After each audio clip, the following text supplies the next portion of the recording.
Hi, everyone. Welcome back to the last installment of Blend 360's Women's History Month web series. My name is Kelsey, and I'm the Diversity, Equity, and Inclusion Specialist for Talent Solutions.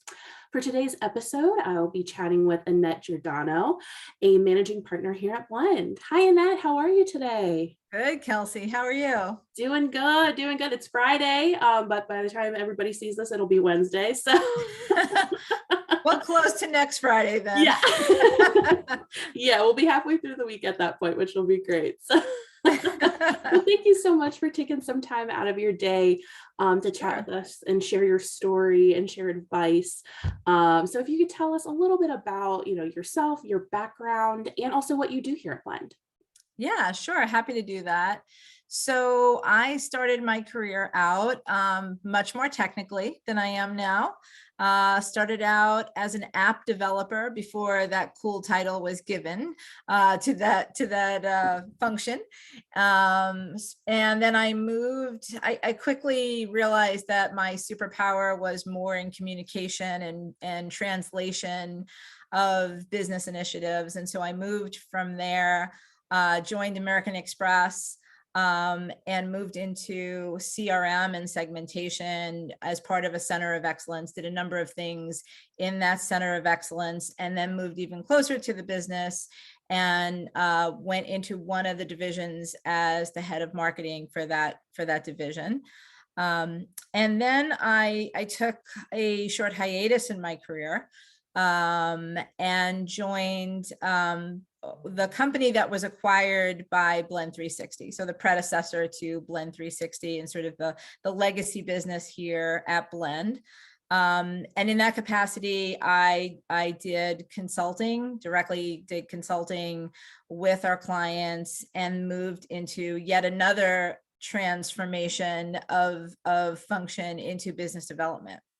And so I was part of the early days of that company and helped the company grow phenomenally to the point where Blend acquired the business, which is now the legacy division of Blend called Talent Solutions.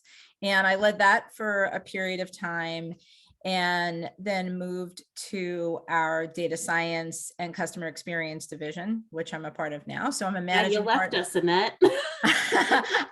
I never left you. My heart is still with you guys, and I am so thrilled at kind of where the business is going. And but I was also thrilled to take my expertise and bring it to a new phase. So I'm a managing partner here at Blend, as you said, and functionally, I am a relationship and client partner for many of our accounts. Awesome. I know you were here on the BTS side, Blend Talent Solutions side for a while. And then I think when I joined is when you made the transition over to the data science side, which wasn't personal, Kelsey. Yeah. I was like, geez, I started and now Annette's leaving. Like, gosh, like, like, wow, okay. But yeah, it was really cool. When I first started and learning about the predecessor, C2G or Consultants to Go, and learning that it was women founded as well. And then knowing you were in leadership, like what a great organization with so many wonderful women leadership, and then acquired by Blend 360, and we still have so many amazing women in leadership here. So yes, it's really cool to see that happened. So for today's episode, we're going to be talking about conquering self-doubt in the workplace. So we're going to go over self-doubt, imposter syndrome, and any advice Annette has to kind of, get you through that if you're experiencing it. So with that being said, Annette, have you ever experienced imposter syndrome any point in your career? Absolutely. So I do think there's a little bit of a tease out between self-doubt and imposter syndrome. And I am certainly not a psychologist. So, this is just sort of my cut on it. I think that self-doubt is personally inflicted. So it comes from within. And I think that everyone experiences self-doubt. And imposter syndrome is somewhat inflicted upon us, or it's our reaction to an environment in which we're in that we feel different from the norm, whether it's for gender or race or sexual preference or a host of other things. And so I think the end result is self-doubt, but sort of how we get there is a little bit different. And I have absolutely experienced both. Yeah, and especially, Annette, like you've been a trailblazer, so I'm sure it was probably, like, oh gosh, do I really have a seat at the table here? Am I really here? And how are you able to manage that, especially, early on in your career? Because I know you are very confident, you are a very intelligent woman, and obviously we all start from somewhere. Well, So how were you able to go through that? yeah, so it's funny, when I knew the theme of what we were going to talk about today, I started thinking a little bit about my experiences, and I remembered an experience I had very early in my career that I had, quite frankly, somewhat forgotten about. And maybe somewhere in the deep recesses of my mind, et cetera, I do remember it, but I hadn't thought about it in a long time. And when the experience was, when I was leaving school and about to start my career, I simultaneously had gotten engaged. And one of my professors, as I was leaving, in those days, it was very common to have probational periods when you started a new job. So 3, 6 months, whatever it might be, where they can say at the end of it, yay or nay, and you should stay or you should go. And he said to me, when you start your job, you should not tell them that that you're engaged until your probation period is over. And I took that to heart. And I actually, before I would walk into my office building, would take my engagement ring off and put it in my wallet. And I wouldn't put it back on until I left. And I was young and excited about being engaged. And yet I was pretending to my new colleagues about this because I thought, or I was told, that it could have some impact on their perception of how seriously I took my career. And so I think about that now, and that was crazy. The person, I don't even remember who the person was that gave me the advice, but I'm sure they meant it from a good place.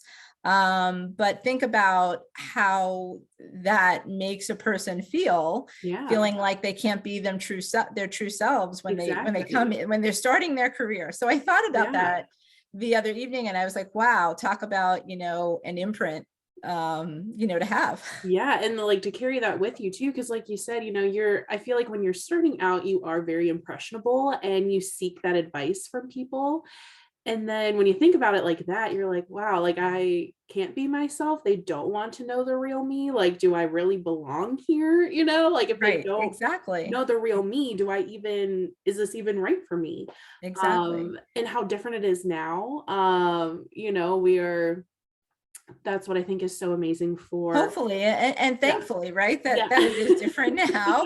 And I would encourage anyone, to not hide that engagement ring or whatever it is. That's just a symbol for any way in which you might, a representation of how you are different. Show it off, And I think back to when I started my career, I was in retail and I did a lot of managing.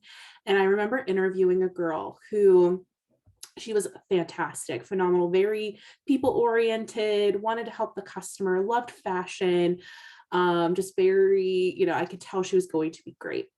A couple weeks later, she was like, Kelsey, I didn't want to tell you in my interview, but I am, how many weeks along, I'm expecting a child. And she was like, I didn't want to tell you that in the interview in case you wouldn't have hired me. And I thought about that. I was like, why would I not hire you? Like, you're a great person. And she's like, I can't tell you how many times I've walked into an interview and they, I never got a call back after that because I disclosed that. And I was like, that is just so crazy. So she was like, I felt like I didn't belong. I felt like, like, what am I going to do now? So Right. It's just crazy to, I have experience to say that I felt so I took a hiatus in my career. It was longer than anticipated, because I took the hiatus, because I was in a unique circumstance that I, had the opportunity to do so while I was starting my family. And so it was a personal preference. And it was elongated due to one of my parents becoming terminally ill. And then also just sort of the economy at that time. But when I returned, I had a couple of years of a hiatus, and talk about self-doubt, the first time, sitting back in a conference room and reconnecting. But what I think about that was great for me is through the talent solutions business, I was able to give back to people who were returning to their careers after some level of hiatus, right.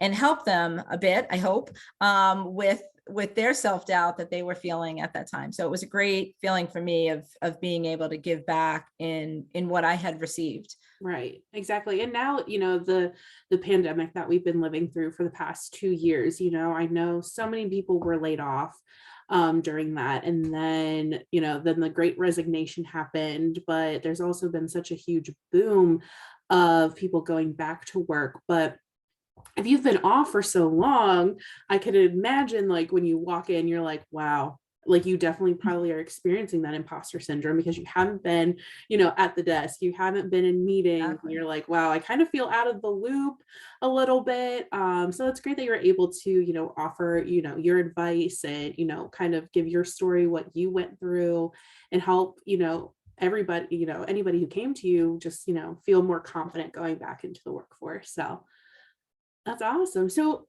kind of with that in mind too, Annette, what advice would you give women who are in the workforce and maybe they are experiencing that self-doubt or they're experiencing imposter syndrome? What advice would you give them to help overcome that?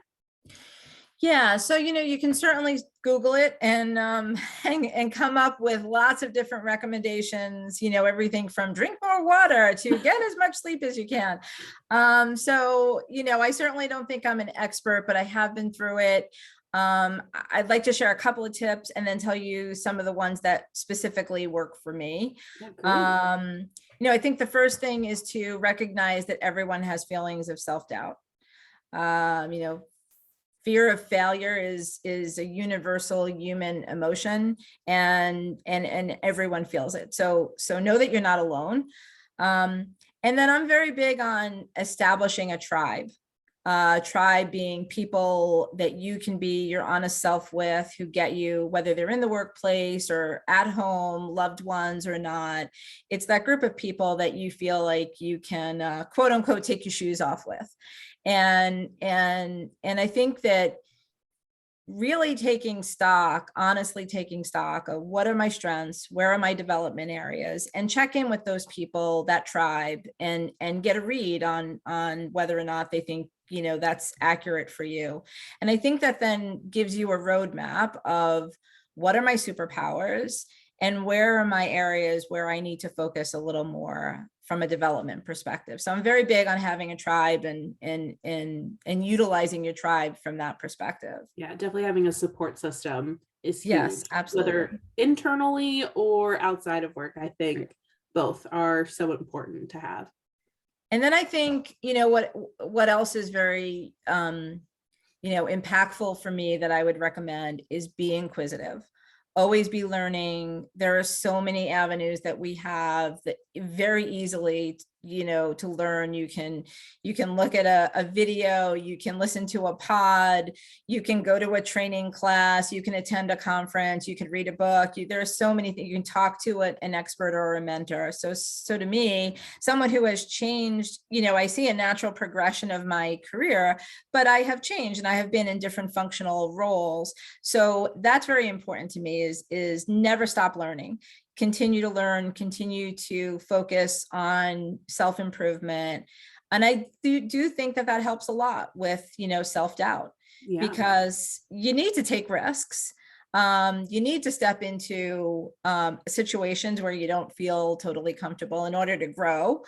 and having that always on light of learning is something that I think help abates that self-doubt. Yeah. And then for me, it's plan and prepare. You know, I am a preparer. I spend time as I close down for the day and looking at what's ahead for tomorrow.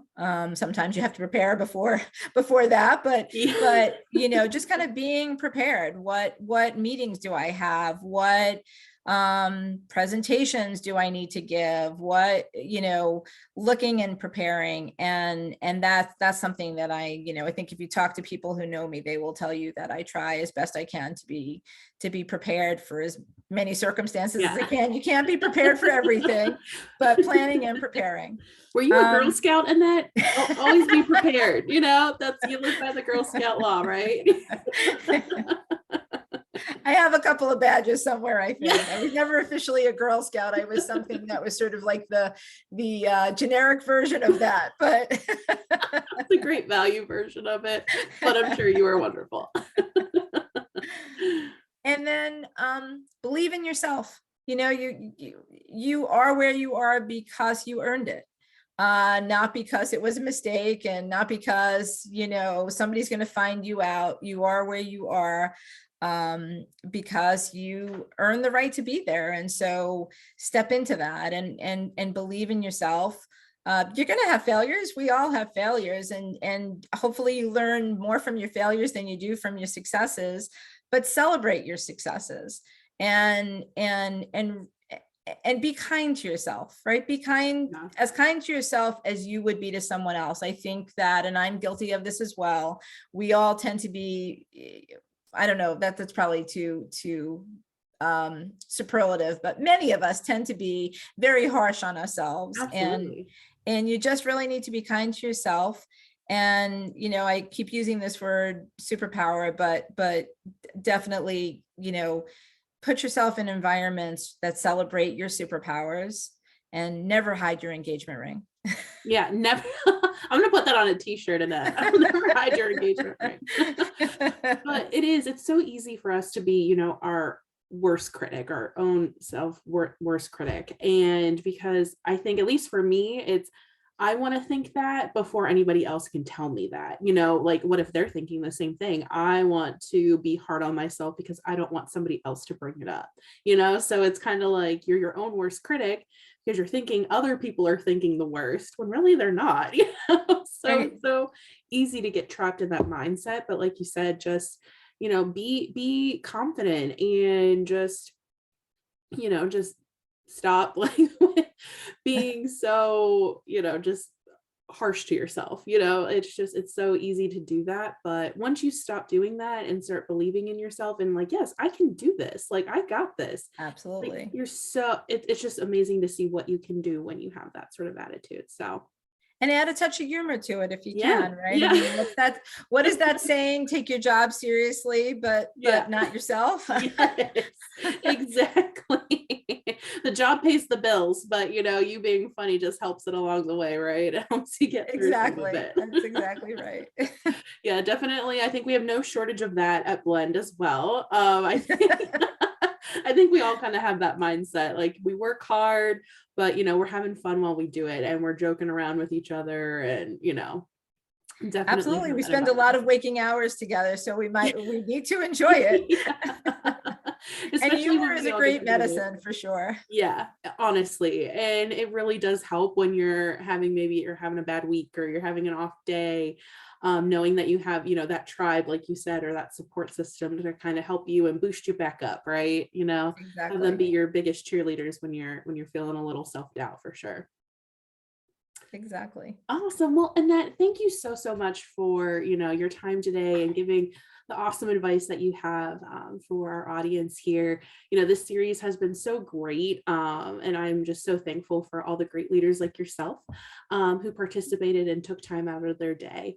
Well, I'm thrilled that we have you in the role that we have you in, and that as a company we believe in focusing on that and bringing series like this to the table, because I do think that having an open and honest conversation is half the battle, for Yeah. sure. Yeah, it is. And that's one of the things I love about Blend is, they did take that chance on me. Like they knew DE&I is something that is important to the company. And, my process is always to be proactive instead of reactive. So I would You're a love, preparer as yes, well. I was a Girl Scout. If you couldn't tell, my mom was my leader. You got the brand version though. Yeah. I'm going to Ohio this weekend to pick up my Girl Scout cookies from my niece. So I'm just passing it down generation, So. And now they have gluten-free. So It's amazing what they have. And the prizes that they win are a lot better than they were back in the 90s. I'll tell you that. So, they got some great stuff there. But yeah, that's one of the things I love about Blend is just the support that we have as well. Yeah. That's, speaking with Maggie, who is my very first interview for this series, who is my boss, she's been nothing but supportive. And it's just great to have those role models and leaders within our team. And we have our male allies as well here at Blend, who are very much about, women empowerment, what can we do to help you? So exactly. it's definitely a great place to be for sure. So for any more information about Blend, feel free to check out our website at blend360.com. You can connect with me on LinkedIn. Annette is on LinkedIn as well, and follow Blend on there. So Annette, thank you so much. Have a great rest of your day, guys. Thank you.